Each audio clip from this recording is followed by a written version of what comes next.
Hello listeners, this is Mr. Gerald coming to you once again on what I hope is proving to be a pleasant Sunday. And as always, when it's a Sunday, it's time for another point of view.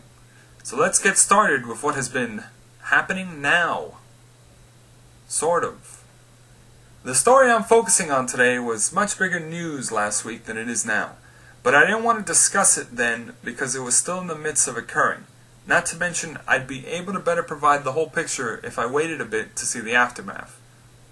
I'm, of course, talking about the shooting that occurred in Paris, France, on January 7th, 2015. The attack was perpetrated by 3 gunmen who shot and left 12 people dead. Witnesses at the scene said they heard the gunmen shouting, "We have avenged the Prophet Muhammad," in Arabic.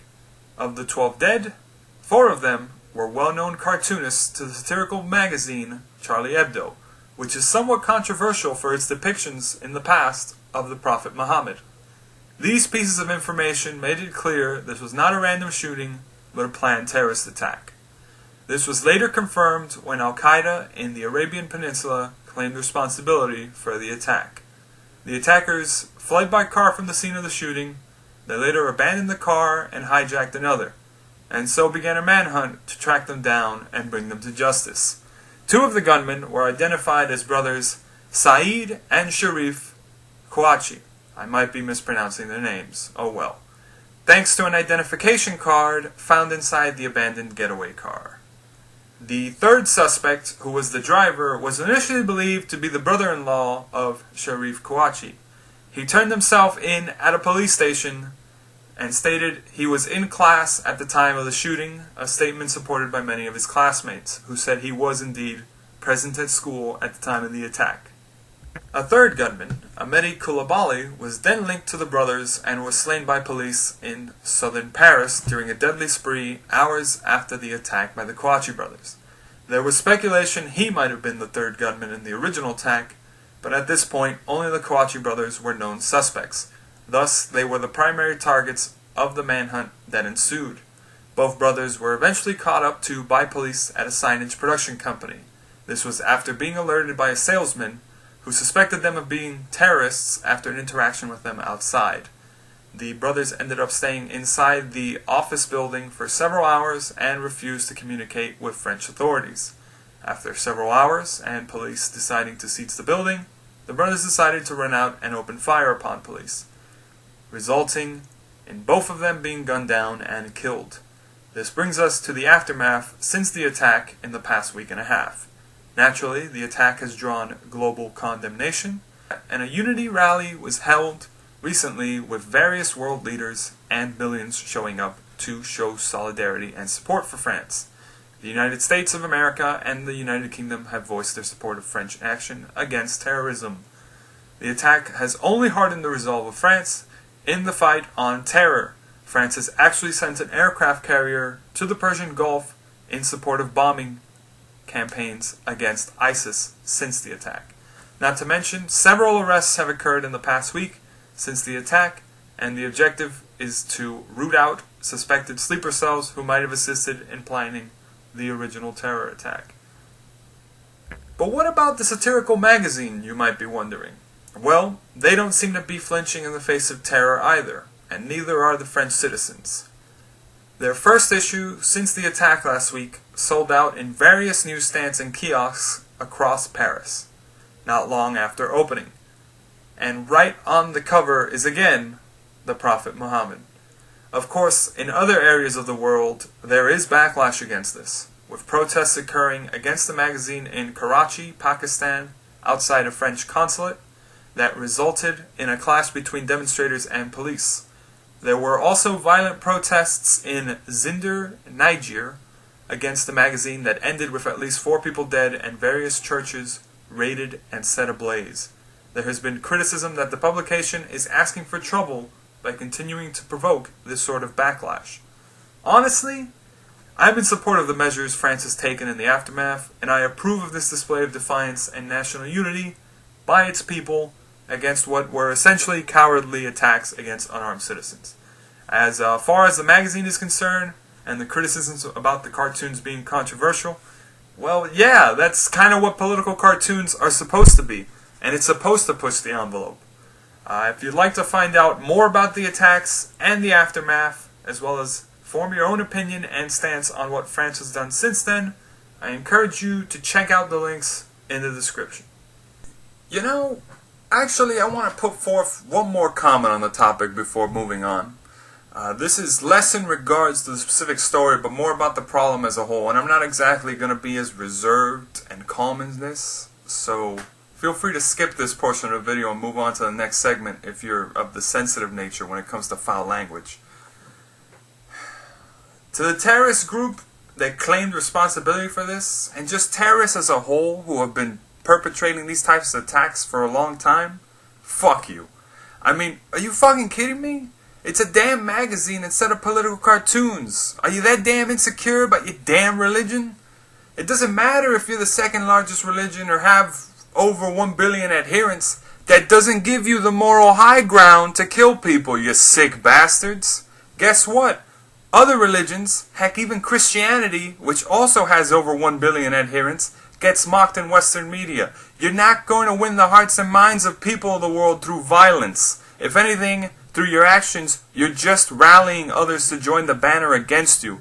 So how about you join the rest of the world in the 21st century, and the next time a magazine offends you, rather than shooting its creators, you don't fucking buy it like a rational person. Phew. Well, now that I got that off my chest, let's move on from people causing other people problems and instead look at problems caused by nature in the new segment that I like to call Nature Hates Us. If you're living or visiting in the country down under known as Australia and are around the Newcastle beach right now, then you probably know the story I'm talking about. For those of you who don't live in this area but are familiar with Australia's reputation for dangerous wildlife on its beaches, then you might also know what I'm getting at.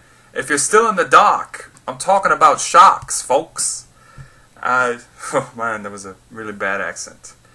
Anyways, you see, since last Saturday, January 10th, a 5-meter great white shark, that's 16 feet for those of you unfamiliar with the metric system, was spotted at this beach on a daily basis until this past Thursday.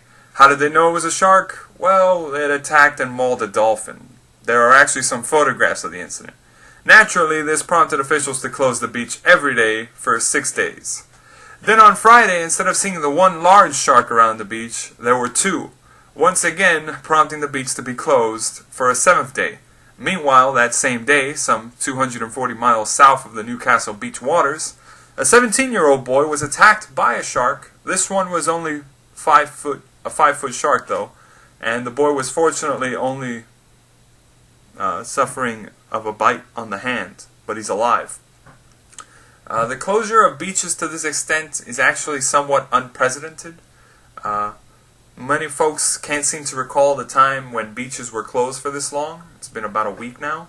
But it's only further agitating the would-be beachgoers because it's the height of summer down there and tourist season is at its peak. So naturally, some folks are ignoring the closure and spearfishing in the water anyways, which you've got to believe is a recipe for trouble. Now, some listeners right now might be thinking, but wait a minute, sharks don't prey on humans. To which my response is, you're partially right. Yes, it's very rare for a shark attack to result in someone getting eaten whole. More often than not, the attack is by accident, self-defense, or mistaken identity. The only type of shark that seems to purposely attack a human is arguably the bull shark, which is territorial. The majority of times, though, it's one bite and then the shark leaves. After all, humans aren't exactly a normal meal available in the ocean a lot. So the sharks were probably kind of a mystery. However, don't think for a second that there haven't been instances of sharks eating humans. It's generally accepted they will eat human corpses in the water. But I guess that's kind of reassuring for you if you're out on a swim. Oh, am I dead? No, then I probably won't get eaten. Tell that to Mrs. Shirley Ann Durden, who was devoured by a great white in Port Lincoln, Australia. Man, what the hell is it about Australia? And this was in 1985. She was searching for scallops in 6-foot deep water, 150 yards from shore, and witnesses say the shark came out of nowhere, bit her in two, circled around, and devoured the rest of her. Then you've got the story of the USS Indianapolis, which sunk in the Pacific after being hit by Japanese torpedoes in 1945. There were estimated about 900 crewmen in the waters who had abandoned ship, and they weren't rescued until 4 days later. Well, only 21 of them were pulled out of the waters. The rest were eaten by the sharks, as survivors would later tell them the story. And there are other instances too, but I can't go over all of them. All in all, though, back to the original point, it's that folks in Australia don't do reckless stuff. You're already at risk of dying by wildlife by living in Australia, apparently. The last thing you should be doing is jumping into the ocean when the beach is closed because there's a wild animal swimming about that is known to be dangerous. This is an eating machine's hunting grounds. You enter at your own peril. Of course, remember that if you're going to do some fishing, you're going to need a bigger boat. Sorry, I couldn't resist Jaws reference there. But for more examples about how nature, or more specifically, sharks hate us, feel free to check out the links in the description. Okay, let's wrap this one up on a positive note, shall we? Yes, it's time to suggest some reading material, so here's a recommendation. Today's book recommendation is one you might be more familiar with, since it was recently made into a set of feature films. Why it was made into 3 parts is still a bit puzzling, but I'm not here to talk about the movies. I'm of course talking about J.R.R. Tolkien's book, The Hobbit. It's a heartwarming adventure story about a little fellow who accompanies a group of dwarves and a wily wizard who set out to reclaim their home and the treasures in a mountain from a ferocious dragon. The story entails themes about friendship, honor, and reminds us of the importance of home. And with that, we've wrapped up yet another installment. See you next week, and be sure to have a good morning. Good morning. Good morning. We've talked the whole night through. Good morning. Good morning to you. Good morning. Good morning. It's great to stay up late. Good morning. Good morning to you. When the band began to play, the stars were shining bright. Now the milkman's on his way. It's too late to say good night. So good morning. Good morning. Sunbeams will soon smile through. Good morning to